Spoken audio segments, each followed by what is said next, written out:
എനിക്ക് ഒരച്ഛൻ എന്നോട് ഫോൺ വിളിച്ച് ഇവിടെ നിന്നുള്ള ആളല്ല, എൻ്റെ ഒരു കൂട്ടുകാരൻ അവിടെ അച്ഛൻ പറഞ്ഞു, നീ ഒരു വാർത്ത കേട്ടോ എന്ന് ചോദിച്ചു. എന്നാ വാർത്ത?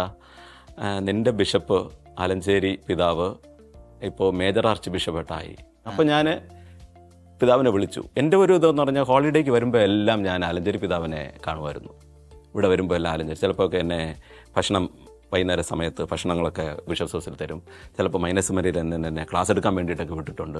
അങ്ങനെ എനിക്ക് അന്ന് തന്നെ ബ്രദറായിട്ടിരിക്കുന്ന സമയത്ത് തന്നെ ബന്ധമുണ്ടായിരുന്നു. രൂപതായിട്ടുള്ള അടുത്തൊരു ബന്ധം എനിക്കുണ്ടായിരുന്നു അന്ന് തന്നെ.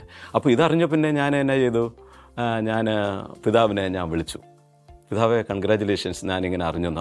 പിതാവ് എന്നോട് എങ്ങനെ ഇരിക്കുന്നു, സുഖമായിട്ടിരിക്കുന്നു എന്നൊക്കെ പറഞ്ഞുകൊണ്ട് അങ്ങനെ അതോടെ അങ്ങ് കോൺവെർസേഷൻ തീരുകയാണ്. പിന്നെ 2012 പ്രിൻസിപ്പളായിരിക്കുന്ന സമയത്താണ് ഒരു സുപ്രഭാതത്തിൽ ഒരു ഫോൺ വരുന്നു. ഇവിടുത്തെ കാര്യങ്ങളെന്ന് പറഞ്ഞ് ഇവിടെ ഞാൻ വരുമ്പോൾ ഇവിടെ ബിഷപ്പില്ല, ഇവിടെ നമ്മുടെ കൊടിയന്തർ അച്ഛനാണ്. ഞാൻ ഒരു ഹോളിഡേക്ക് ഇവിടെ വരുമ്പോൾ ഇവിടുത്തെ അഡ്മിനിസ്ട്രേറ്ററായിട്ടാണ് ഇരിക്കുന്നത്. ഇവിടുത്തെ മെത്രാന് വേണ്ടിയിട്ട് ഇവർ ട്രൈ ചെയ്തുകൊണ്ടിരിക്കുന്നു. ഞാൻ വരുന്നു. കാര്യം ഇവിടെ എനിക്ക് വേറെ ഒരു ബന്ധം ആരോടും ഇല്ല. ഇവിടെ എനിക്ക് മുട്ടത്തുപാട് അച്ഛനാണ് എൻ്റെ വികാരി അച്ഛൻ. അച്ഛനോട് മാത്രം, ആ ഇടവകയിൽ മാത്രമേ എനിക്ക് ബന്ധമുള്ളൂ. ഞാൻ കുട്ടിയായിരിക്കുമ്പോൾ എനിക്ക് ബന്ധം എല്ലായിടത്തും ഉണ്ട്. അവിടുത്തെ അച്ഛന്മാരൊക്കെ പോയി, പുതിയ അച്ഛന്മാരൊക്കെ വന്നു. എനിക്കും ബന്ധമില്ല, അവർക്ക് ആർക്കും ബന്ധമില്ല. അപ്പോൾ 2012 ആലഞ്ചേരി പിതാവ് എന്നെ വിളിച്ച് ഈ വാർത്ത എന്നോട് പറയുകയാണ്. ഇങ്ങനെയാണ് സിനഡ് രാജേന്ദ്രനെയാണ് തിരഞ്ഞെടുത്തിരിക്കുന്നു, അതിന് ഹോളി ഫാദർ എന്നെ അക്സെപ്റ്റ് ചെയ്തിരിക്കുന്നു എന്നുള്ളത്. ഒന്നുമില്ല.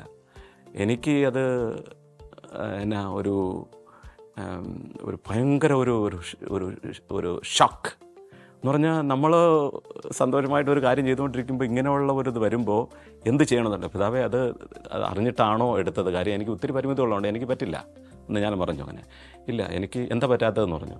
എനിക്ക് അവിടെ രൂപതയെക്കുറിച്ചൊന്നും അറിയില്ല പിതാവേ, അവിടുത്തെ അച്ഛന്മാരെ അറിയില്ല.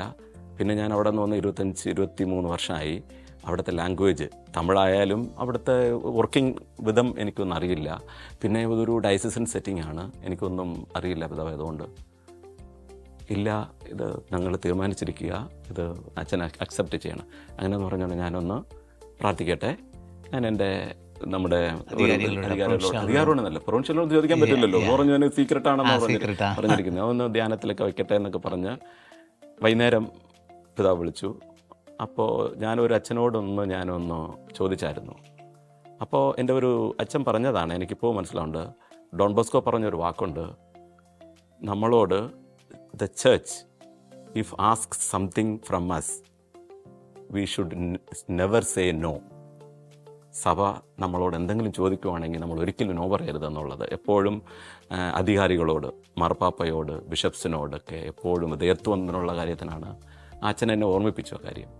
അപ്പോൾ ഞാൻ പറഞ്ഞു ഓക്കെ, ഇത് ദൈവത്തിൻ്റെ ഹിതമാണെങ്കിൽ ഓക്കെ ആണെന്ന് പറഞ്ഞുകൊണ്ട് ഞാൻ നമ്മുടെ ആലഞ്ചേരി പിതാവിനോട് അന്ന് ഞാൻ സമ്മതിച്ച് അതിവിടെ സിനഡിൽ അറിയിക്കുകയും ചെയ്തു. പിന്നെ എന്നോട് പറഞ്ഞു ഇങ്ങനെ ഒരു ദിവസം വരണം, ഓഗസ്റ്റ് 24 അത് സിനഡിൽ വെച്ചാണിത് അനൗൺസ് ചെയ്യുന്നത്, വരണം. ഇതൊരു വലിയ സമ്മർദ്ദം. എനിക്ക് ഞാനിപ്പോൾ ഓർക്കുന്നുണ്ട്, അന്ന് എനിക്ക് ഉറങ്ങാൻ പറ്റിയില്ല. ഇത് ചിന്തിച്ച് ഇത് ഇങ്ങനെ ഇരിക്കുകയാണ്. ഇത് എന്ത് സന്തോഷത്തിനല്ല, സന്തോഷത്തെക്കാളും എനിക്കിത് ദൈവം എന്താണ് എന്നെക്കൊണ്ട് ചെയ്യാൻ പോകുന്നത്, എന്താണ് ആഗ്രഹിക്കുന്നു എന്നുള്ള വലിയൊരു ഭയങ്കര ഡൗട്ടും ഇങ്ങനെയുള്ള കാര്യങ്ങളാണ്.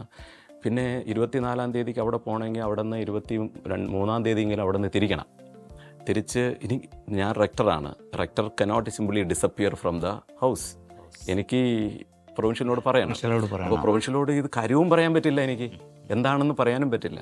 അപ്പോൾ ഞാൻ പ്രൊവിൻഷ്യലെ വിളിച്ചു. ഇങ്ങനെ ഒരു വാക്ക് ഞാൻ പറഞ്ഞു, major archbishop is calling me to go there.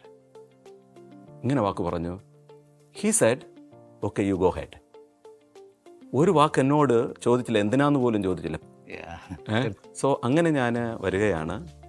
വന്ന് എവിടെ പോകണമെന്നറിയില്ല എനിക്ക്. ആദ്യം ഞാൻ പോയത് ഡോൺ ബോസ്കോ വടുതല. പിറ്റേ ദിവസം ഞാൻ എവിടെ വരുന്നു, മൗണ്ടിൽ വരുന്നു, വൈകുന്നേരം 3 മണിക്ക്. അവിടെ വരുമ്പോഴാണ് സെനാരിയോ ഈസ് ഡിഫറെൻറ്റ്.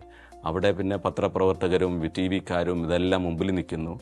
അപ്പോൾ പിതാവ് പറഞ്ഞു നീ എവിടെയാണെന്ന് എന്നോട് ചോദിച്ചു. ഞാൻ പറഞ്ഞു അവിടെ ഒരു കൽക്കുരിശുണ്ടല്ലോ നമ്മുടെ ഇതിൻ്റെ അടുത്ത്, അവിടെ നിൽക്കുന്നു എന്ന് പറഞ്ഞു. അപ്പോൾ ഒരു അച്ഛനെ വിട്ടു, അവിടുത്തെ ചാൻസലർ അച്ഛനെ വിട്ടു. എന്നെ കൊണ്ട് അവിടെ ഇതിലേക്ക് ഒരു ആടിനെ ബലിയളിപ്പിക്കാൻ കൊണ്ടുപോകുന്ന ആ ഒരു ഫീലിംഗാണ്. ഞാൻ അങ്ങോട്ട് പുറകിൽ പോകുന്നു.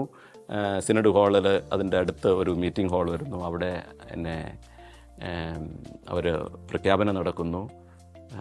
അന്നവിടെ എന്താ സംഭവിച്ചെന്ന് പോലും എനിക്കറിയില്ല. എനിക്ക് ഒരേ ഒരു കാര്യം, എൻ്റെ ഫിലിപ്പ് കൊടിയന്തറ അച്ഛൻ, അന്നത്തെ ഇവിടുത്തെ അഡ്മിനിസ്ട്രേറ്റർ ആയിരുന്ന അച്ഛൻ ആ മീറ്റിങ്ങിലുണ്ടായിരുന്നു. അച്ഛൻ വന്നൊരു ബൊക്കെ തരുന്നതും കച്ച കെട്ടുന്നതും മോതിരമൊക്കെ ഇടുന്നതും പിന്നെ ഞാൻ സിനഡ് ഹാളിൽ പോകുന്നതും ഇതൊക്കെ ഇച്ചിരി ഒരു ഓർമ്മ ഉണ്ട്. എന്തൊക്കെ പറഞ്ഞു എന്നൊന്നും ഒരു പ്രതിയില്ല.